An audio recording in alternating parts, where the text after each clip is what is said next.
Bonjour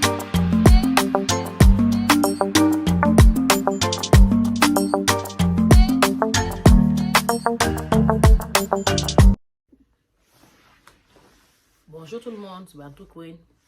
Ok, aujourd'hui on va parler de l'accouchement et les peurs autour de l'accouchement. Une fois de plus, je vais prendre mon exemple. Ça ne veut pas dire que je représente tout le monde, non, pas du tout. Je pense que quand il s'agit de l'accouchement, c'est tellement personnel qu'on ne peut que, si on a, c'est quelque chose qu'on a vécu. Et surtout pour moi, comment ça s'est passé, les 3 accouchements qui se sont passés de manière très différemment, que c'est important pour moi de prendre ça et de vous expliquer pourquoi est-ce que je prends ça comme exemple vers la fin. Vous allez comprendre pourquoi. Donc, je vais aller assez vite sur les 2 premiers accouchements. Parce que ma première fille, l'accouchement s'est passé très bien. J'étais super en forme, bougeais énormément et tout ça là. Donc, maintenant au moment de l'accouchement et tout, comme on fait toujours, vous savez, les contractions ont commencé jeudi matin très tôt dans la journée. Et, et après, je savais que si j'allais à l'hôpital, de toute façon, on allait me renvoyer. Donc, on a quand même attendu jusqu'à la première fois qu'on est parti à l'hôpital. Je crois que c'était jeudi soir. Donc, jeudi soir, on est parti à l'hôpital. Évidemment, on m'a renvoyé à la maison en disant que, comme c'est la première accouchement, première grossesse, ça va prendre du temps. Donc, on est rentré. Et quand nous sommes rentrés, j'ai continué à gérer les douleurs qui étaient plus ou moins, consistantes, plus ou moins, enfin, ça venait, ça partait. Bon, enfin, j'avais plus de temps de douleur que plus de temps de répit, mais il y avait quand même des moments de répit. Donc maintenant, on arrive vendredi. Vendredi soir, je dis non, je ne peux plus. On doit aller à l'hôpital.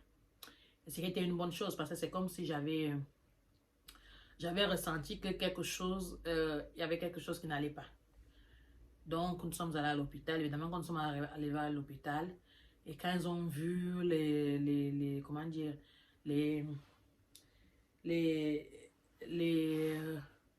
comment les contractions n'étaient pas régulières, donc ils ont décidé qu'ils m'ont dit que voilà quoi, que c'était mieux de repartir à la maison. Moi, j'ai dit je ne partais pas. Déjà, quand on partait à l'hôpital, j'ai dit, comme moi, si on me demandait de rentrer à la maison, je n'allais pas rentrer.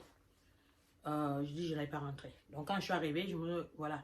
Et je leur ai dit, fait comprendre que je ne rentrerai pas, que moi je ne rentrerai pas à la maison, je veux rester là parce que les douleurs pour moi étaient tellement atroces que je ne voyais pas comment est-ce qu'ils pouvaient me laisser, voilà quoi, aller à la maison pour aller attendre là-bas, attendre jusqu'à quand.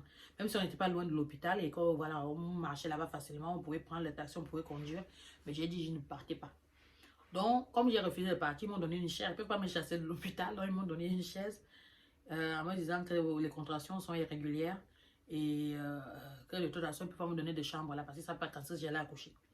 Donc, j'étais assise sur la chaise, j'ai essayé de gérer les contractions qui étaient vraiment horribles.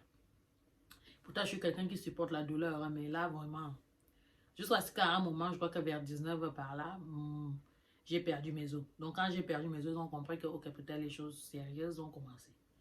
Donc là, par contre, ils m'ont emmené dans une chambre, ils m'ont installé et tout et tout. Et les douleurs continuaient, vraiment des douleurs atroces. Atroces. Donc là, on est déjà vendredi. Donc à un moment donné, comment les contractions étaient quand même encore irrégulières et les douleurs étaient atroces. Et même quand ils ont mis le truc euh, pour vérifier, vous savez, on mesure les... J'oublie, il y a plein de mots que j'oublie même en français. Pour mesurer l'intensité des contractions, ils ont vu même que c'était très très intense. Donc de là, ils ont décidé de mettre la péridurale. Vraiment, quand on a mis la péridurale, c'était la magique. Les douleurs ont disparu complètement, c'était la magie. Là, j'ai pu dormir. J'ai dormi jusqu'à samedi matin, samedi toute la journée. Les contractions continuaient, mais moi, je ne les sentais pas parce qu'il y avait toujours la péridurale. Donc là, maintenant, quand les contractions se rapprochaient et qu'ils vérifiaient, se rendaient compte que c'était pas efficace. Enfin, l'enfant ne descendait pas comme l'enfant aurait dû descendre et tout ça là. Mais pourtant, les intensités des contractions se mesuraient sur l'appareil où on mesure les intensités. Et qu'elles étaient assez fortes que normalement, l'enfant devait descendre, mais l'enfant ne descendait pas.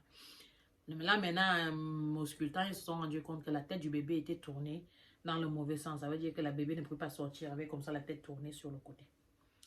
Donc là, ça a commencé, et voilà, il a commencé à avoir comme une petite panique que j'ai ressentie.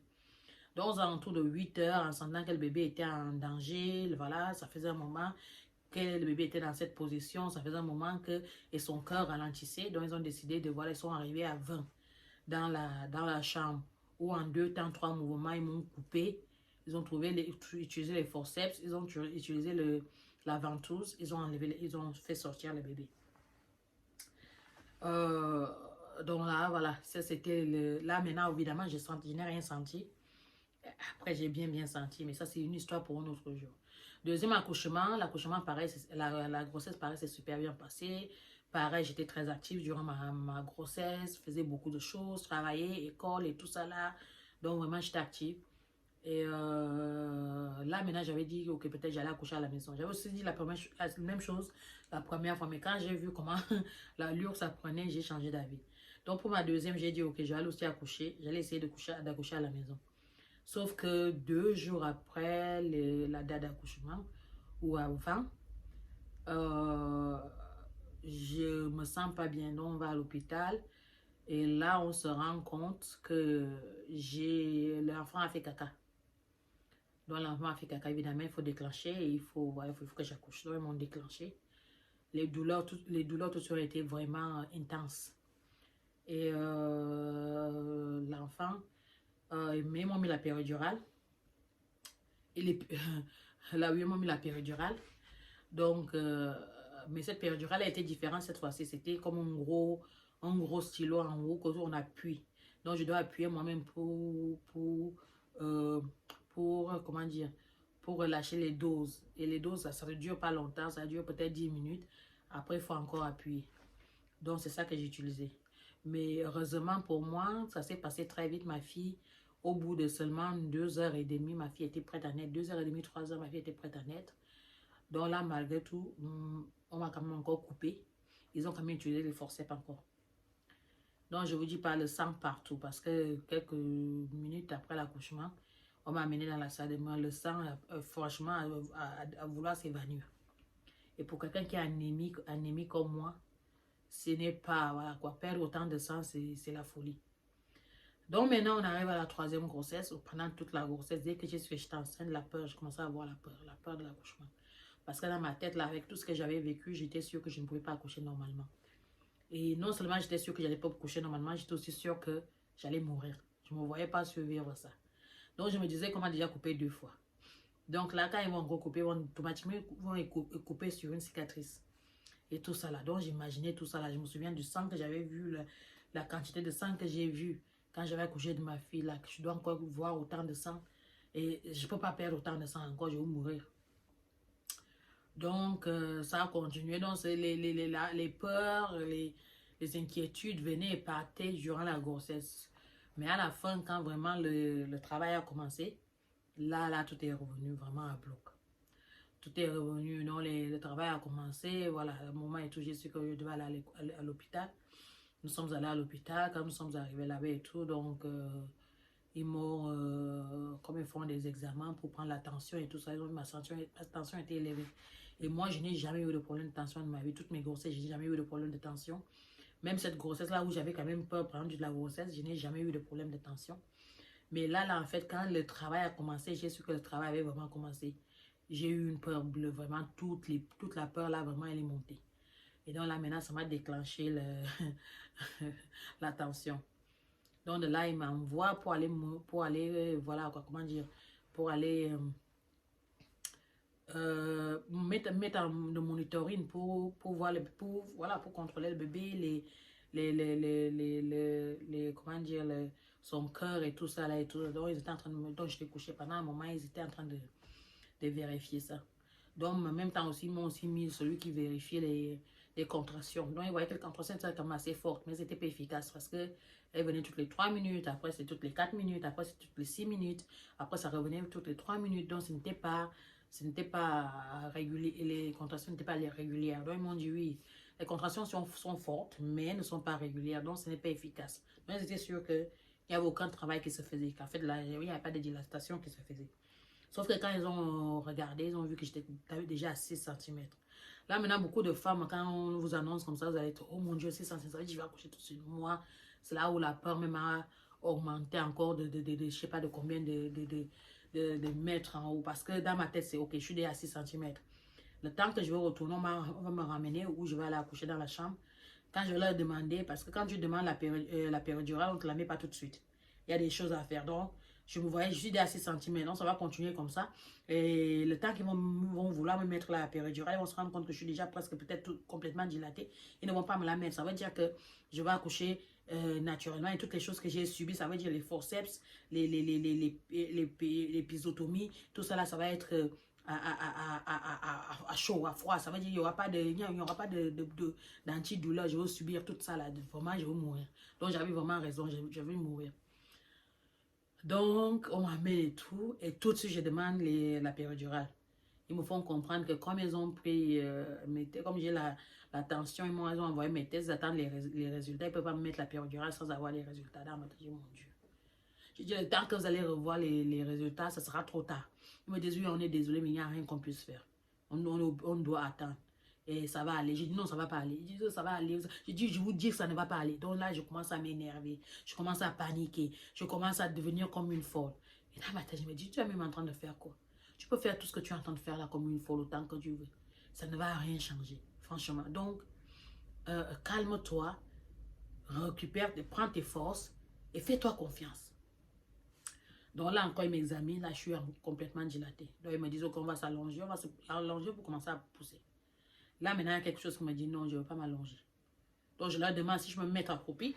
Vous savez, le lit d'accouchement, donc on le soulève un peu. Donc je mets mes mains comme ça, bien là, j'attrape bien. Donc j'ai vraiment, j'attrape bien et je suis à genoux. Et donc là maintenant, je peux, et quand j'ai fait ça, c'était comme la magie. Je me suis sentie avoir le contrôle, l'appui que j'avais. Vraiment, ça me donnait tellement de contrôle physiquement, mentalement, spirituellement, que c'était un truc de malade. Et là seulement, sans pousser, hein, simplement en suivant les contractions de l'utérus et en contrôlant ma respiration, mon enfant est sorti en deux, comment dire, en 2 temps, 3 mouvements. Ça veut dire que s'il y avait poussé ça en 2 pouces, mon enfant était sorti. Je n'arrivais pas à y croire. Je n'arrivais pas à y croire. Je dis non, je n'ai pas, c'est pas moi, j'ai pas pu. Parce que je m'étais convaincue que je ne pouvais pas accoucher normalement. Donc je regarde l'enfant, je dis c'est moi j'ai pu accoucher normalement. Je n'arrivais pas à y croire. Je vous dire que même quand vous donnez votre enfant, normalement il y a l'émotion. Moi, il n'y avait pas, parce que j'étais dans une autre dimension. J'ai dit c'est pas possible. Moi, je n'ai pas pu accoucher.